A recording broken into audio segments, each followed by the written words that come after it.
Depuis la fin du confinement, le centre de soins de la faune sauvage à Audange voit ses chiffres d'accueil remonter en flèche.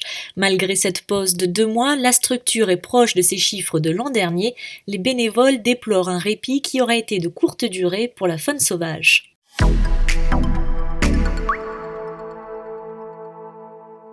Et donc pendant le confinement, malheureusement, on n'a pas pu poursuivre notre activité comme on l'aurait voulu. On a dû fermer les portes au grand public pour éviter de contaminer tout le monde et on a travaillé avec un effectif réduit de soigneurs. Donc seulement 2 soigneurs se relayaient sur place pour s'occuper de tous les pensionnaires.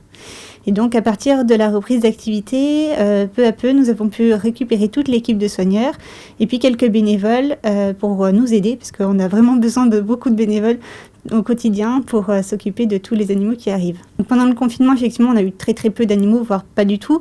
Effectivement, les gens n'avaient pas le droit de se déplacer, donc ne rencontraient pas d'animaux blessés. Et puis les animaux avaient moins l'habitude de croiser des voitures, donc finalement, ça a été un petit répit pour eux aussi. Effectivement, le répit n'a pas duré avec la reprise de la circulation, et puis les activités de chacun, donc la taille des haies, la tonte de la pelouse.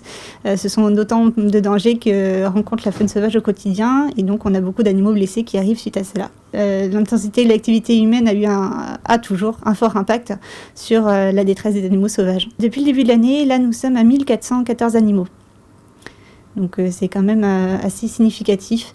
Même s'il y a eu cette pause pendant ces 2 mois et demi, on se retrouve quasiment au même chiffre que l'année dernière. Donc nous, les animaux ici, ils n'arrivent pas toujours parce qu'ils sont blessés. Parfois, ce sont des jeunes qui n'ont plus les parents, comme la chauve-souris de tout à l'heure, qui ont besoin d'être nourris à heure fixe, à heure régulière, pour leur permettre de s'émanciper par la suite. Il faut savoir que tous les jeunes ne tombent pas forcément du nid. Il y a des jeunes qui ont des nids qui sont au sol et c'est tout à fait normal. Il y a des jeunes qui sortent un peu plus tôt que les autres du nid parce que les parents continuent de les élever au sol.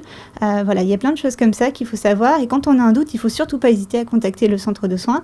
On est là pour ça, on est là pour vous conseiller et répondre à toutes vos questions et éviter justement de déranger un animal pour rien.